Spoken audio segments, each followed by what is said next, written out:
大家好，今日講新界元朗嘅朗豐苑。朗豐苑咧係我今期2025居屋系列第4個屋苑啦，即係尾二一個屋苑。咁佢在落於元朗呢片平地上邊啦，北邊就有鴉髻山。鴉髻山附近咧就有一個好出名嘅名穴，就係玉女拜堂。玉女拜堂同埋佢附近嗰仙人大座咧，都係屬於新界鄧氏呢個大家族嘅。相傳呢兩個福地咧，穴位咧就帶俾鄧家咧數百年嘅興旺。呢兩個名穴咧，就由佢哋嘅祖先鄧符協所點出嚟嘅。咁當中咧喺嗰陣時宋代嚟講咧，環州即係鴉髻山附近咧，據說就三面環水嘅，就淨係得南邊係陸地嘅啫。而家就唔係啦，而家東邊咧就填咗好多嘢，得條河嘅啫。風水咧就當然某程度上就破壞咗㗎啦。而今次嘅朗豐苑一路北上咧，通過玉女拜堂，再向北上去到鴉髻山咧，大家都會睇到全部都係啲墓地嚟嘅，都幾密質質嘅。而呢啲全部都係私人墓地啦，咁就唔係政府去規劃嘅。所以有啲人咧就會覺得就比較亂啲，觀景上咧就未必係人人可以接受。而實質係對風水影響咧，呢啲陰宅咁好嘅地方，據我所了解喺陰宅結穴嘅地方起高樓咧，就容易有水質上面嘅問題，同埋甚至乎係沉降嘅問題添。呢兩方面都需要係注意嘅。唔知大家有冇發現咧？我自己覺得咧，呢個朗豐苑咧嘅形態係好似一匹馬嘅馬頭咁大家睇唔睇到？個迴旋處就個馬眼。其實馬係代表咩咧？馬最主要係有兩大好主要嘅特徵嘅。一，佢個衝個勢啦，即係代表事物係發展得好快。發展得好快係向好嗰方面，或者係好嗰方面就唔知，因為第二個特性咧就係佢比較唔穩定，比較顛簸啲。大家睇翻，譬如今年啦，今年丙午年就係馬年啦，個五就係馬年。事情發展得好快，發生咗美國打呢個伊拉克啦。亦都喺香港咧，我哋嘅財政司咧就話香港咧其實就因為呢次戰爭咧就收到好多 call，就係一啲咩家族辦公室嗰啲或者嗰啲財富嗰啲單位啦，希望嚟香港落戶咁樣。所以咧馬咧帶俾係好定唔好咧？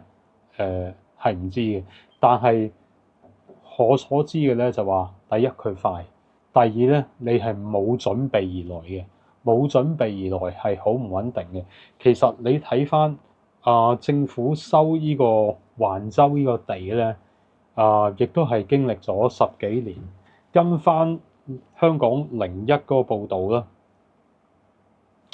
佢係2012年咧已經開始計劃收呢個元朗橫洲嘅地，嚟發展公屋嘅。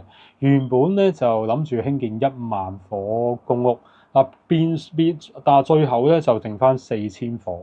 咁點解咧會咁大個縮水咧？原本咧就係想收嗰啲附近嘅棕地嘅，即係嗰啲露天停車場嗰啲貨櫃場但係由於咧係牽涉到一啲巨大嘅鄉紳嘅利益啦，所以咧就轉移向3條非原居民嘅村落開刀。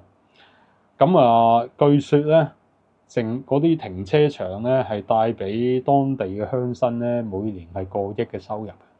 詳細大家可以睇翻香港01嘅報導啦嚇。事實上就係話，如果由2012年開始到而家14年，爭議係不斷呢個地。大家睇到佢個地咧呢幅圖其實都比較清楚啲。佢個地咧收到咁甩咳咧，其實呢個碼頭咧係個地咧收得比較艱難所致，相信政府收個地咧係出咗好多力，同埋遇過好多困難啊，所以個地咧就收到甩甩咳咳咁樣。咁當然啦，如果係呢個呼形學上嗰個因素咧，起碼咧即係話事物進展得快，同埋佢係唔容易去預測結果。你諗下佢收地，即係話收地起呢等呢個村落嗰陣時咧，已經係唔係咁容易預測事物嘅發展，甚至乎你點解會最後選咗依度咧，都係一個意外嘅。你唔知點解會住咗喺度，咁好多嘢嘅安排就係咁樣嚇。咁依度嘅風水咧就會係咁樣嗱。再細分啦嗱，其實依度咧佢依個前邊個馬比個釘咧係社福機構嚟嘅，係矮嘅一啲矮係啲社福機構嚟嘅，就得幾層嘅啫。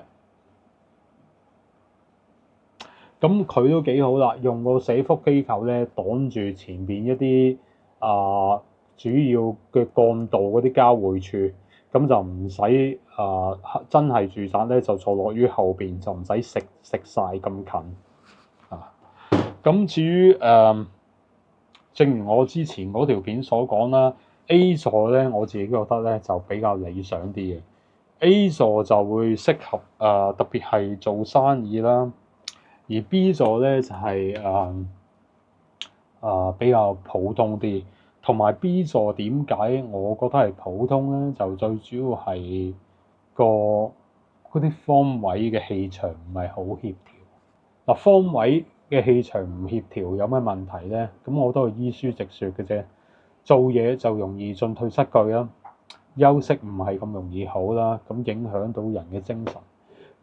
自然就好多嘢好多麻麻地嘅嘢跟住而嚟咁但係咧 B 座其實所謂 B 座咧，其實 BCD 即係呢個馬頸呢度，咁 BCD 呢度咧就比較適合一啲非傳統嘅行業。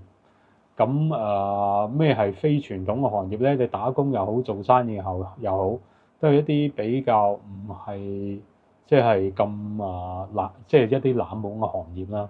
如果你係做一啲冷門嘅行業咧，都可以試下嘅，因為正如我當初話齋，佢事物所向嘅發展咧，可以係好，亦都可以係唔好。佢偏偏就係咁唔穩定，冇人知。你知馬奔跑嗰陣時，個頸都係突下，咁震嚟震去，係幾顛簸下。咁我睇埋佢各向嗰個坐向咧，都係符合呢個咁嘅情況。就算睇翻今年世界嘅局勢，亦都係一樣。個戰爭係突然而嚟嘅，冇先兆嘅，冇話有啲嘢預備好嘅。譬如財政司話自己香港得益。佢都係冇預備呢樣嘢嘅，佢就話啲家屬辦公室咧係打佢哋嘅電話咁樣，係嘛？唔係自己去計劃嘅。咁你甚至乎你最後入咗嚟朗豐院咧，都唔係你自己計劃嘅，都係一啲係好急即係一啲好多不確定性嘅因素啦。好，咁今日呢個就係朗豐院嘅具體風水情況啦。咁希望大家鍾意。最後一集就係東涌嘅御風院，多謝大家收看，拜拜。